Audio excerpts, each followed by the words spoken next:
A finales de los años 50, en una sala de la CIA apareció un conjunto de fotografías que nadie lograba explicar. Las imágenes mostraban bases soviéticas, hangares camuflados y pistas recién construidas situadas muy dentro de la URSS. Lo sorprendente era que procedían de vuelos que nunca habían cruzado la frontera. Los registros lo confirmaban. El avión había seguido una ruta completamente legal.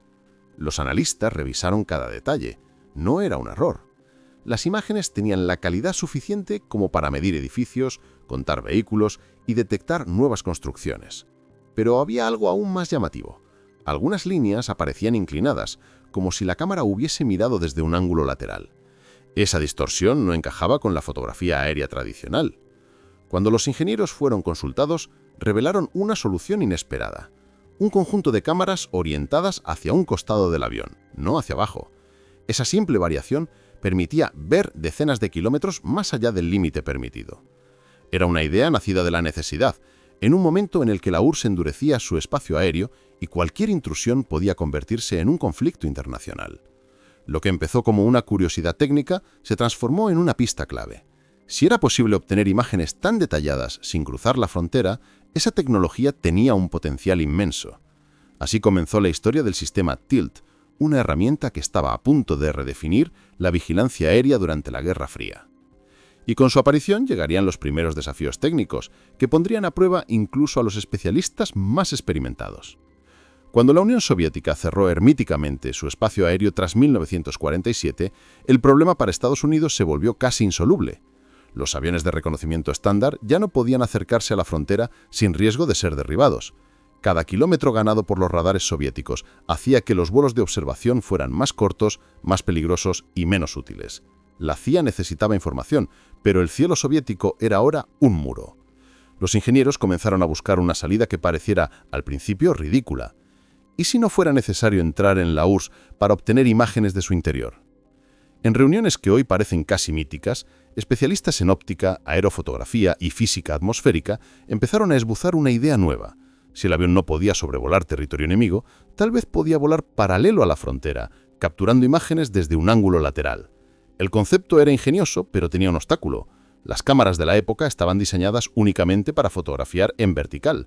Cambiar el ángulo significaba distorsión, pérdida de nitidez y enormes errores geométricos. Pero la necesidad alimenta la creatividad. Un pequeño grupo de técnicos, muchos provenientes de antiguos proyectos de cartografía militar, propuso un sistema revolucionario: cámaras inclinadas, montadas en bastidores orientables, capaces de tomar imágenes oblicuas, compensando automáticamente parte de la distorsión. Esa tecnología recibió un nombre sencillo, casi improvisado: TILT. El proyecto empezó como un experimento casi clandestino. Las primeras maquetas parecían más un artilugio casero que un dispositivo militar de alta tecnología. Los lentes debían ser más potentes que los de las cámaras verticales, capaces de capturar detalles situados a decenas de kilómetros de distancia en condiciones atmosféricas variables y con una pérdida inevitable de contraste. Para colmo, la geometría de las imágenes inclinadas era un infierno matemático. La curvatura terrestre, la refracción a distintas altitudes y la posición exacta del avión afectaban cada milímetro de la fotografía. Los ingenieros tuvieron que crear nuevas tablas de corrección, nuevos algoritmos ópticos y nuevos mecanismos de estabilización. Pero poco a poco, la idea imposible empezó a tomar forma. Las primeras pruebas demostraron que, aunque imperfectas, las cámaras inclinadas podían ver sorprendentemente lejos y, lo más importante, podían hacerlo sin que el avión cruzara la línea que separaba la paz de un incidente internacional. Así nació TILT, como una solución híbrida, arriesgada y poco elegante, pero tremendamente necesaria. Una herramienta que permitiría a los Estados Unidos observar lo invisible sin entrar jamás en el cielo soviético. El verdadero desafío del proyecto TILT no era montar una cámara en ángulo. Eso cualquiera podía hacerlo con un soporte metálico y algunos tornillos. Lo difícil era lograr que esa cámara, mirando desde una frontera aérea, pudiera registrar algo útil a decenas de kilómetros de distancia. Un objetivo así exigía un nivel de ingeniería que, para la época, bordeaba lo imposible. Los equipos comenzaron trabajando sobre un principio básico. Cuanto mayor es la distancia lateral que debe cubrir la cámara, mayor debe ser la potencia óptica. Pero un lente más potente también significa un peso mayor, una sensibilidad extrema a las vibraciones y una reducción drástica de luminosidad. En otras palabras, Cuanto más lejos querían ver, más complicado se volvía todo lo demás. Los ingenieros diseñaron ópticas con focales que sobrepasaban cualquier estándar militar anterior. Algunas se fabricaban literalmente a mano, pulidas durante semanas para eliminar imperfecciones del grosor de un pelo humano. Cualquier error, incluso el más pequeño, significaba que la imagen captada en el borde del marco quedaría deformada hasta volverse inútil.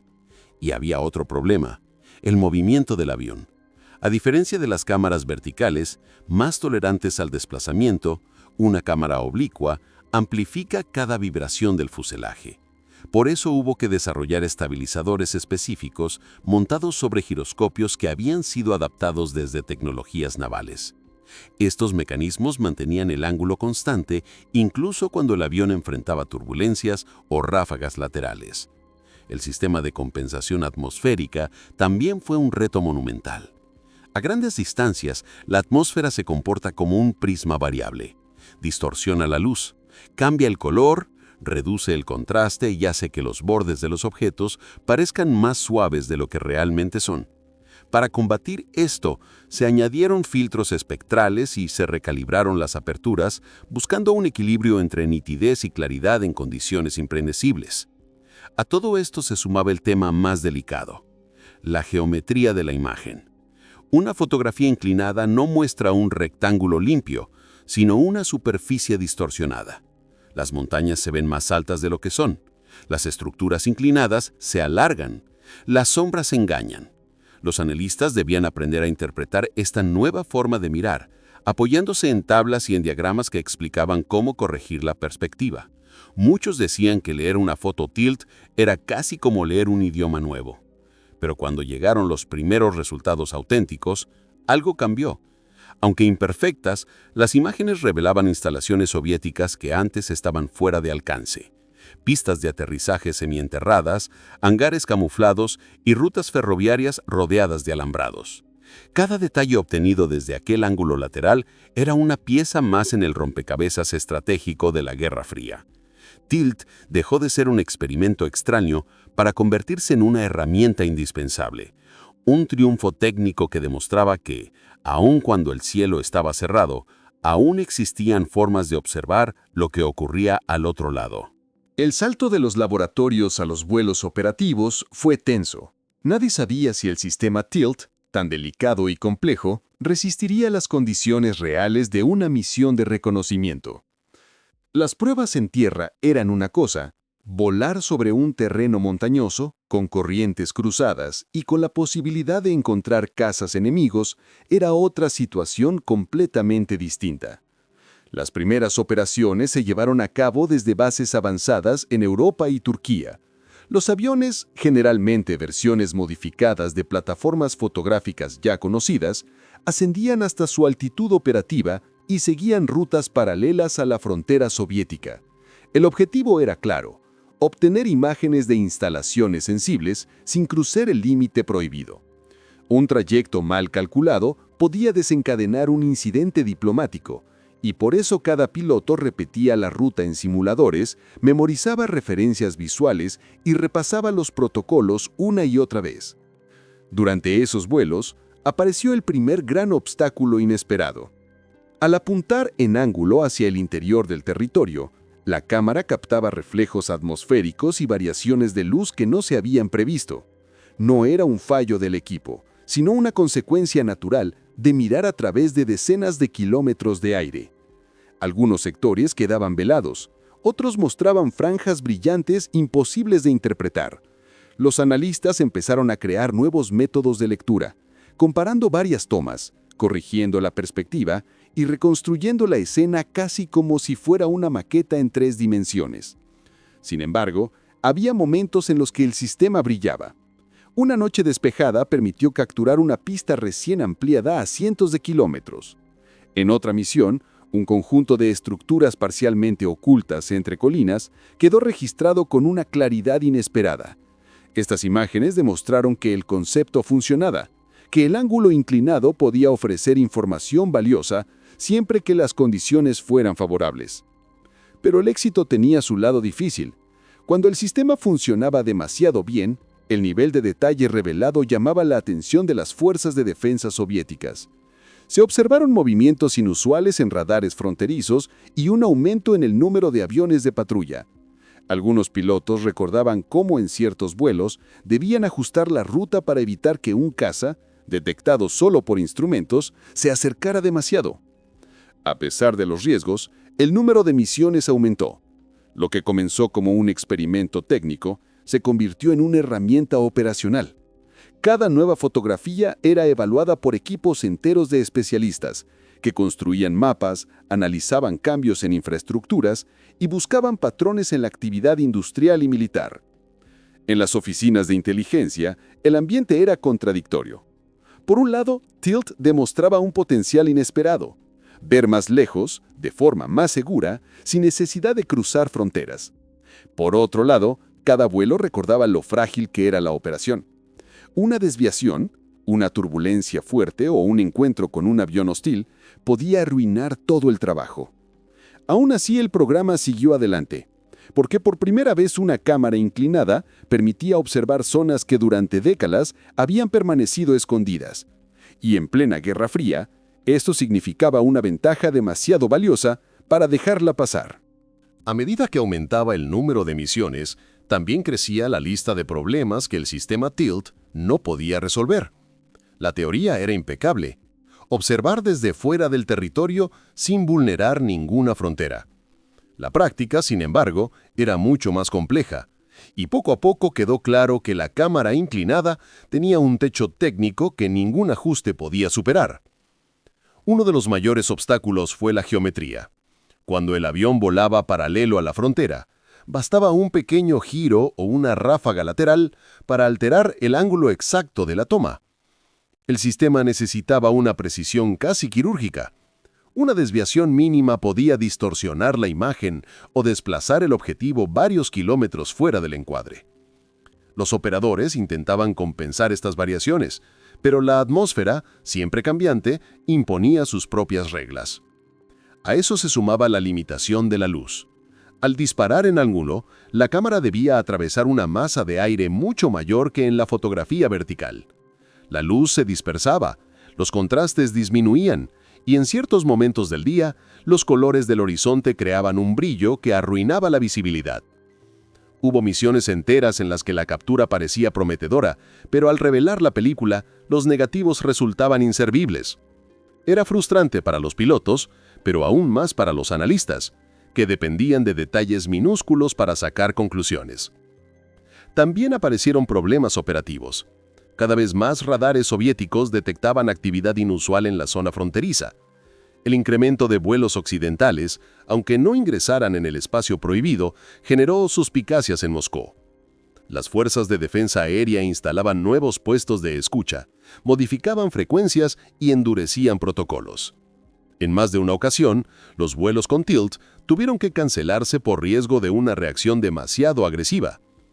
Pero quizás el límite más determinante vino de la mano de la propia evolución tecnológica. A finales de los años 50, los Estados Unidos ya estaban trabajando en aviones capaces de volar tan alto que ningún interceptor pudiera alcanzarlos. El U-2 empezaba a dar sus primeros pasos, y su capacidad de operación era muy superior a la de un sistema inclinado que dependía de un ángulo perfecto y de condiciones meteorológicas ideales. Algunos analistas lo describían así: Tilt era ingenioso, pero el futuro estaba en otro lugar. Sin embargo, el proyecto no se abandonó de inmediato. La CIA seguía usando Tilt como complemento del resto de plataformas. En situaciones donde el riesgo político era demasiado grande, volver a confiar en una cámara lateral era preferible a enviar un avión más intrusivo. Pero la tendencia era clara: el mundo avanzaba hacia vuelos cada vez más altos, más rápidos y más directos. En los pasillos de varias bases aéreas, los técnicos comentaban que Tilt había nacido en el momento justo, pero en una época que cambiaba demasiado rápido. Las necesidades estratégicas se transformaban, los sistemas de defensa soviéticos evolucionaban, y la Guerra Fría entraba en una fase en la que lo suficientemente bueno ya no alcanzaba. Se requería algo nuevo, algo más ambicioso. El fin de Tilt no llegó con un anuncio oficial. Simplemente los vuelos se hicieron menos frecuentes. aparecieron herramientas más poderosas, y la cámara inclinada pasó a ocupar un lugar discreto, casi silencioso, en los archivos de la inteligencia occidental. Pero lo que parecía una retirada definitiva aún guardaba un último giro. Y ese giro definiría el legado real de Tilt. Con la llegada de los vuelos del U-2 y los primeros satélites, Tilt empezó a perder protagonismo. Sus cámaras inclinadas ya no eran la herramienta más poderosa, pero durante años habían permitido observar lo que antes parecía inaccesible. Muchos vuelos se clasificaron como experimentales y gran parte del material todavía permanece secreto. Sin embargo, su impacto fue profundo. Tilt enseñó a los ingenieros y analistas a pensar de forma diferente, a crear imágenes oblicuas, a interpretar perspectivas distorsionadas y a obtener información desde lugares donde no se podía mirar. Aunque la cámara inclinada desapareció del cielo activo, su concepto permaneció en la inteligencia aérea y sentó las bases de sistemas posteriores. En la Guerra Fría, cuando cada detalle contaba, Tilt demostró que incluso una idea aparentemente sencilla podía abrir horizontes invisibles. El legado final es claro. Innovar no siempre significa volar más alto o más rápido. A veces, mirar desde un ángulo diferente puede cambiarlo todo.